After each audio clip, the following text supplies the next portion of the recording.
In the bustling heart of Chicago, Emma's life used to feel like an orderly row of dominoes, predictable, safe.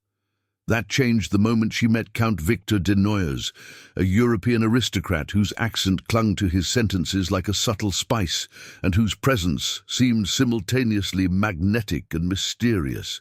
He had come to the United States as part of a complex business merger, or at least, that was the official story. Emma was not the type to get swept away by strangers, but Victor, with charisma that felt both practiced and sincere, managed to navigate the crowded art gallery on that cold November night and make his way directly to her, as if he'd planned it. Their conversation danced from sculpture to philosophy, punctuated by Victor's quiet laughter and sharp insights. He spoke about longing for authenticity in a world obsessed with appearances, a sentiment that drew Emma in despite the silent alarms ringing deep down. After only 6 weeks of whirlwind dates, walks along Lake Michigan, nights at concerts, impromptu dinners in hidden jazz bars, Victor proposed with an heirloom ring in a quiet corner of the Garfield Park Conservatory. His eyes, normally veiled, suddenly shone with raw vulnerability. Emma said yes, against every warning from her cautious friends and her own inner voice.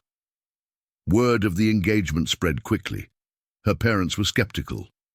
Her best friend Eleanor, who had always been her sounding board, sat her down one rainy afternoon. "Do you really know him, Em? Know him?" Emma bristled, defensively recounting Victor's stories of growing up between Paris and Vienna, of a family legacy, both privileged and pressurized. Still, she could not deny the vague dissonances, the way he avoided questions about his past, his hurried phone calls in languages she didn't understand, the sharp look in his eyes when someone pressed too hard. The wedding itself was a lavish yet intimate affair at the Adler Planetarium, chosen not only for its breathtaking views of Chicago's skyline, but for its symbolism, a place where stars guided explorers into the unknown. Victor's few European guests mingled awkwardly with Emma's Chicago relatives. Most conversations, however, circled around the unusual speed of the romance. The old money aura Victor brought, and the unspoken question haunting every toast. What was Emma really getting into? Emma felt both radiant and restless. During the vows, Victor's voice trembled. Was it love or something else? When they posed for photos by the lake, a grey-haired woman approached Victor in German, her face grave. He brushed her off, muttering something in French, his veneer cracking for the briefest moment before the mask returned brighter than ever. Their honeymoon was a blur of gratitude and exhaustion. Emma tried to push aside her doubts, but on the third night, a letter slipped under the hotel room door, addressed to Count de Noyers. Victor snatched it up before Emma could see. "A mistake, my darling," he insisted, kissing her fingers, but not meeting her eyes. Back in Chicago, newly married life settled like an unfamiliar coat, comfortable at times, confining at others. Victor began to work longer hours. He grew tense, distracted, retreating into his study and emerging only for formal dinners. When Emma asked about Europe, he brushed off her questions, and though she searched his eyes for truth, she found only shadows. By the end of their first month, Emma started to keep a private journal. Each night, she recorded not only her hopes for their marriage, but also the small, unsettling oddities. Victor's reluctance to discuss his family, the coded phone calls, the stranger who watched their apartment from across the street. She wanted to believe her marriage was simply unconventional. But as winter gripped the city, Emma couldn't shake the feeling that her whirlwind union with the enigmatic Count had set much darker dominoes into motion. Emma woke in an unfamiliar silence. The city outside their windows pressed in with its usual urgency, but inside the apartment, something had changed. Victor was gone before sunrise, a note left on the kitchen table, crisp and formal, apologizing for an early meeting. She stared at his precise handwriting, wondering if it was a habit from his past life or simply another layer of distance. Her days began to fill with questions more than answers. When Victor returned home late at night, he would slip out of his tailored jacket and pour himself a small glass of cognac, staring out at the glowing skyline. Sometimes Emma would catch a look in his eyes, tired, haunted, edged with regret, but when she pressed him, he waved away her concerns with a gentle smile and a promise that things would settle soon. As Emma explored the luxury of their new home, she started to notice odd details. Framed photographs with faces carefully turned away, books in multiple languages, a locked drawer in Victor's office. Their shared moments became shorter and rarer. He made excuses about work, clients, deals, endless obligations. But once she overheard him on the phone, speaking rapidly in French about the inheritance and risk management, she jotted everything down in her journal, adding questions she couldn't ask aloud. The distance between them worsened when Emma found herself alone at a dinner party thrown by Victor's business associates. Sleek lawyers and investors, mostly foreign, moved through the rooms with quiet authority. Several greeted Emma politely, but seemed distracted, especially by Victor's absence. One old man with a heavy Russian accent remarked to Emma, "The Count is a complicated man, full of shadows from before." Emma pressed for details, but the old man only smiled and winked, promising that all people who cross oceans carry secrets with them. One rainy afternoon, Emma visited Victor's office hoping to surprise him. The secretary blinked awkwardly, clearly not expecting Victor's wife. Emma waited, skimming the magazines and legal journals, when a tall, severe woman arrived and greeted her in clipped German before switching to English. Their conversation was brief but loaded. "I knew of Victor in Vienna. As a young man, he was always running from something. Did you know that?" The woman left before Emma could reply. When Victor finally appeared, he was pale and agitated, his ties askew. He brushed off Emma's questions and asked her to leave with him immediately, murmuring in a language she couldn't identify as they walked to the car. The sense of restriction grew. Victor grew withdrawn, attending mysterious meetings in distant neighborhoods, and Emma often wandered the city alone. During a lunch at a bustling Chicago cafe, Elena confided her worries. "If I were you, I'd push harder. You deserve truth, Emma, nothing less. Don't let this marriage become a cage." That night, Emma waited for Victor to sleep and searched his study. She found a folder hidden behind old correspondence. The documents inside were copies of birth certificates, travel records, and letters written in French, Russian, and something else unfamiliar. One envelope contained a faded photograph. Victor, alongside a grave-faced older man, in a dim European parlor. On the back, a cryptic note in French and the date, almost 20 years ago. As winter deepened, Emma's anxiety grew. She felt watched in public, received calls with no reply on the other end, and noticed a car parked for hours on their street. Victor became unpredictable, sometimes tender, other times irritable and remote. Their conversations ebbed and flowed. She pressed for answers. He evaded with stories or silence. When she tried to confront him about the envelope, he became furious for the first time, insisting that his past did not concern her if she truly loved him. Emma was left alone, torn between loyalty and dread. She scribbled furiously in her journal, "Has this all been a lie? Am I married to a ghost or just someone running from pain?" The next morning, there was an unsigned letter waiting on their doorstep. "You deserve answers. Meet me at Millennium Park at midnight." Emma felt her heart pounding as she decided this would be her first real step into Victor's hidden world. Emma's days slowly drifted into a blur, each one weighed down by questions she could not answer and silences she could not break. Their apartment, once vibrant with the energy of two newlyweds learning each other's rhythms, now felt cavernous and cold, echoing with the hollow sound of Victor's absence. The winter in Chicago pressed hard against the city, ushering in dark, frigid mornings and snow-laced evenings. Emma found herself wandering from room to room, desperate for something to ground her to the present. She filled her hours with errands, with calls to her mother and texts to Elena, sometimes reading Victor's old books or researching phrases she overheard in his late-night phone calls. But nothing distracted her for long. She kept revisiting the envelope she had found hidden in Victor's study, running her fingers over the faded photograph as if she could feel the truth rise from its surface. When Elena invited her to the Art Institute, Emma didn't hesitate.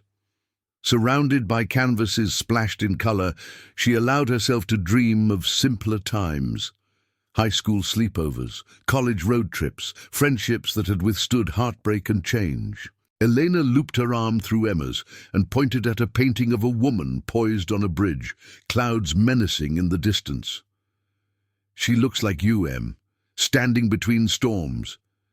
Emma smiled, though it felt brittle. "I don't feel like I'm standing, more like teetering." Elena's gaze softened. "You can tell me everything. You know that." Step by step, Emma recounted what she had unearthed. The locked drawer, the secret documents, Victor's looming European ties. Every word felt like a betrayal, but silence was becoming too heavy to bear. Elena listened without judgment, nodding when Emma faltered and never once offering platitudes. "Promise me one thing," Elena said as they left, their breaths crystallizing in the night. "Promise you'll ask for help, even if it's not from me." Emma promised. But when she returned home, Victor was waiting. His expression was pinched, his movements taut as he poured 2 glasses of wine. "You've been quiet lately," he said. "I worry." She studied him, how his jaw tensed, how his hands shook ever so slightly as he handed her the glass. She tried to picture the life he had left behind, the noble halls or threadbare rooms, the expectations, the escapes. But the Victor she loved was a composite of stories. She could no longer tell which were true and which he wore like masks. Emma cleared her throat. "I found something in your study, about your family, about Vienna. Why won't you talk to me?" A shadow passed over Victor's face. For a long moment, he said nothing. Then, with a sigh, he sat beside her and took her hand in his. "It's not that I don't want you to know. It's just not everything I have to tell you is safe. Some things put you at risk just by knowing them." Emma's heart pounded. "Why wouldn't you trust me with the truth?" Victor squeezed her fingers. "Because you are everything safe and beautiful I have left." But Emma was tired of being shielded. She pressed further, using everything she had learned, from the strange calls, from Victor's acquaintances, from the letter on the doorstep. Victor, caught in a web of fear and fatigue, recounted fragments: a disgraced father, debts unpaid, enemies across the ocean. But it wasn't enough, and Emma knew it. So, when the next letter arrived, this one more explicit, directing her to Millennium Park at midnight, she decided to go, determined to carve her own path to the truth, however dangerous it might be. Emma's world became a thick fabric of shadows and half-heard confessions. In the weeks after that midnight letter, she moved through her days and a daze, collecting slivers of truth and doubt like dust on her fingertips. Chicago in late winter was a city of sharp contrasts. Icy wind funneling between the glass shoulders of buildings, steam billowing from sidewalk grates, city buses rumbling with exhausted workers and anxious lovers. Each evening, as Emma walked home past the neon-lit bars and busy diners, she felt more and more like an onlooker in her own life. The silence at home was not peace, but pressure. Victor often came home late, tired, his fine suit wrinkled, eyes shadowed, the European charm fraying at the edges. Sometimes he greeted her with gentle affection, Other times he passed her by, lost in thought, carrying with him the cold and distant air of a man being hunted by something invisible. Emma caught herself panicking at small sounds, a phone ring, keys jangling, the click of a door. And she began keeping a small notepad in her purse, jotting down every odd person, every lingering glance. She needed answers.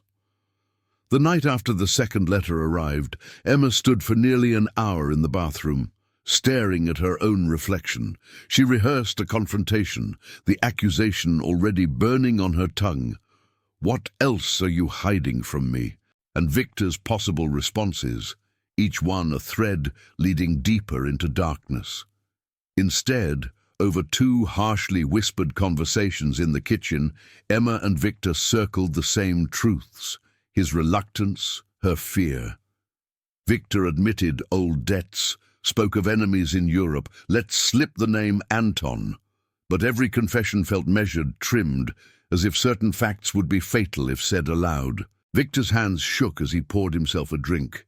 Emma watched the scotch splash into the tumbler, golden and trembling. "I want to trust you," she said, barely above a whisper. "I know," he answered, softer still. But trust, Emma found, was not a passive muscle. It needed exercise, or it atrophied into suspicion.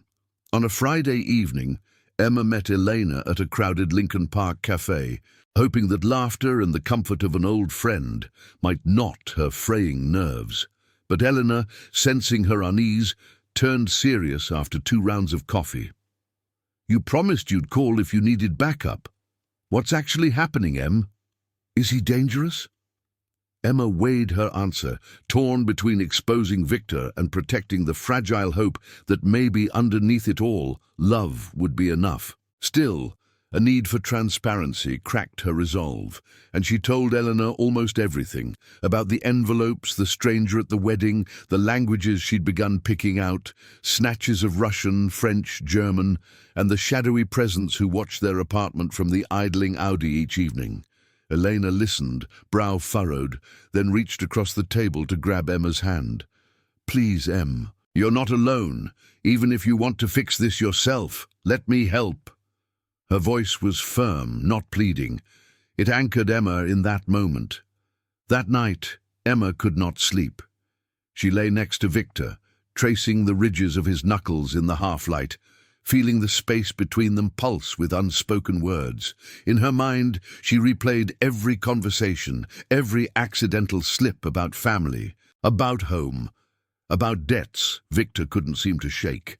She imagined his life in Vienna, saw flickers from the yellowed photograph of wide corridors, the echo of shouts, hands reaching for coins that would never be enough. The following day dawned sharp and white with snow. At a loss, Emma moved through the motions of breakfast preparation.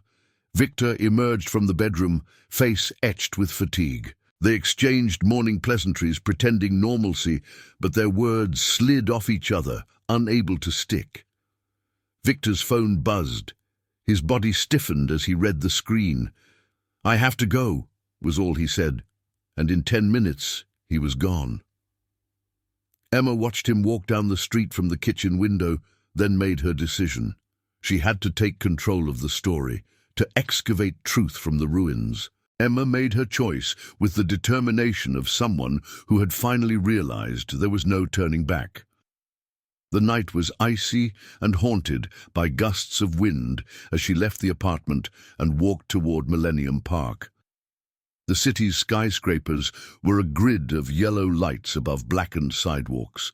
She pulled her coat tight, feeling both invisible and watched. Her phone buzzed periodically, Elena checking on her, even after swearing not to interfere unless absolutely needed. Emma kept replying only short reassurances, focusing on the anonymous note that felt like a rope, pulling her toward a truth she might not be strong enough to face alone. When Emma arrived, the park was practically deserted. Only a few bundled strangers hurried through the winter-dark paths. The great Cloudgate sculpture reflected the city's distorted lights, becoming a warped world she barely recognized. Standing near the reflective surface was a woman, mid-50s, compact, dressed in a heavy wool coat, her expression cautious but determined. Emma paused, uncertainty radiating through her skin. "Emma," the woman asked with a faint European accent. "Yes, are you—" "I am Isabel. We must be brief." Isabel looked over her shoulder, scanning the shadows. "I know Victor, and I know what he runs from. I owe him nothing, but I see your suffering, and some things need light." They sat on a bench away from the main path, where wind stung their cheeks and snow feathered over their shoes. Isabel spoke rapidly, her story winding through decades and cities, Vienna, Geneva, Paris. She described a young Victor, burdened as the only child of a once powerful family living under ruinous secrets.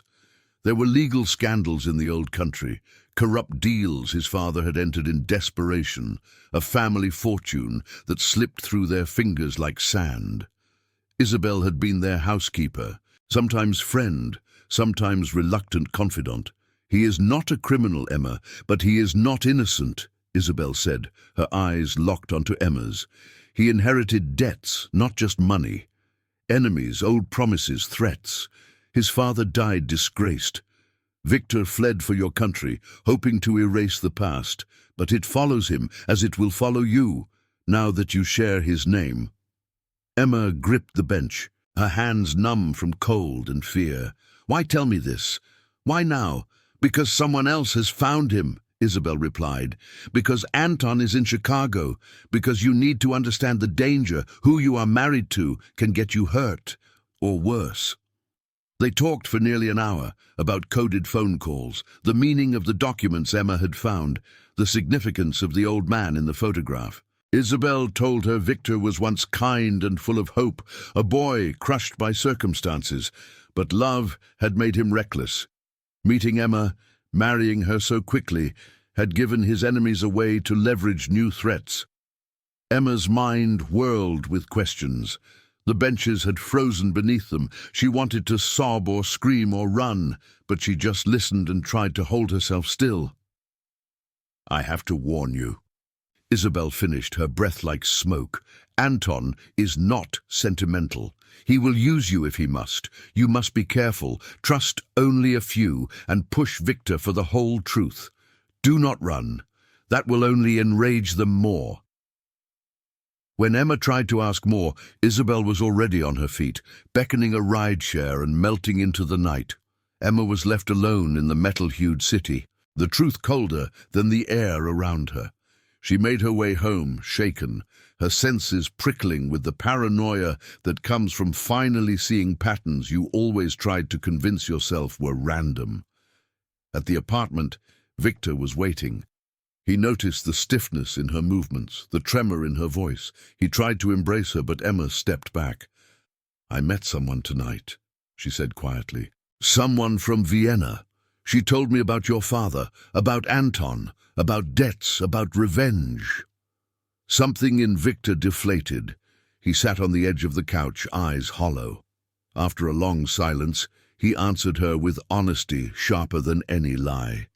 He confessed his father's failures, the family's disgrace, and how leaving Europe was not escape, but necessity. He told her about Anton, once a friend, now a man who wanted payment, closure, maybe even retribution. Emma sank to the floor, hugging her knees to her chest. "Why didn't you just tell me?" she whispered. "I thought I could protect you by lying. I thought if I kept the truth away, you would be safe.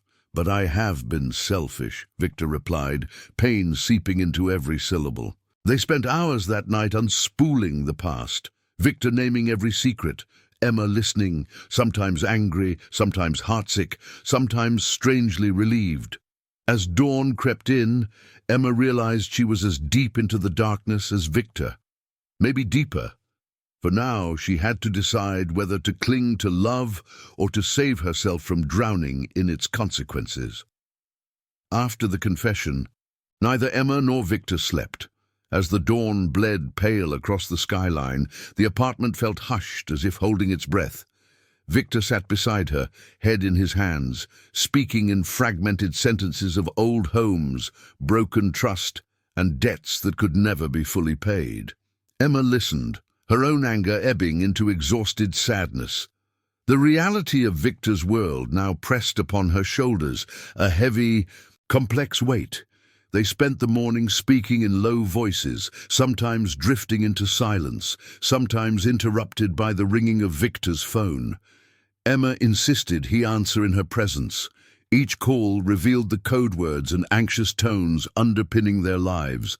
A French cousin worried about Anton, a lawyer in New York updating them about frozen accounts, an old friend warning that Anton was getting bolder. The next day, Emma met Elena at a bookstore cafe, needing grounding.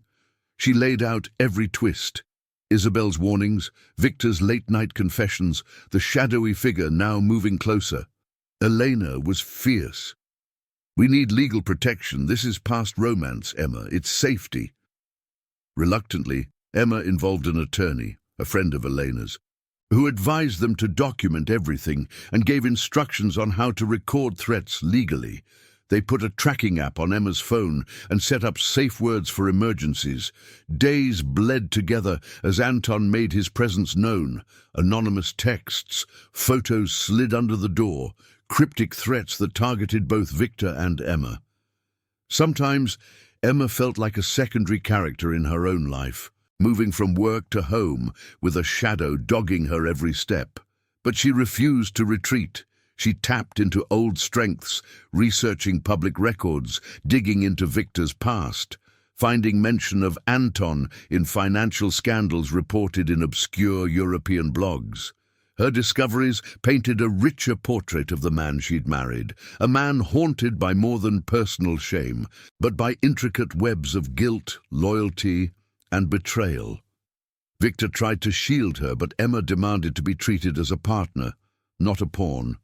She sat in on meetings with lawyers, learning about frozen family trusts, lingering liens, the cascading effect of one man's decisions rippling through generations. One evening, desperate for normalcy, Emma hosted a small dinner party. She invited Elena, her colleague Raj from the arts nonprofit, and Victor's friend Leandro, a Brazilian expat who'd supported Victor during his first months in America. The conversation flowed, laughter cutting the tension, until Leandro, between bites of pasta, offhandedly mentioned seeing Anton at a gallery opening. The mood soured. Victor excused himself, leaving Emma to clear dishes as her nerves frayed. Elena stayed behind after everyone left, her patience worn thin, but her loyalty unwavering. "I know you love him," Elena said carefully, "but you can't solve this all on your own. Let me be there with you." Emma nodded, tears threatening. "I just want the lies to stop, Elena. I need the ground to stop shaking." Determined to face whatever would come, Emma drafted a detailed record on her laptop, every encounter, every threat, copies of every document Victor would let her see. She began sleeping lightly, cell phone on her nightstand, door locked, pepper spray under her pillow. She started therapy, choosing Dr. Carroll, an immigrant like Victor, who understood the intricacies of rootlessness, anxiety, and the longing for safety. Through each counseling session, Emma grew more assertive. Dr. Carroll coached her through difficult conversations with Victor, pressing her to demand more transparency and to set boundaries. "You cannot carry what isn't yours," Dr. Carroll said one snowy Wednesday. "You can love, but you cannot redeem another's family's sins. You must decide how much is worth saving."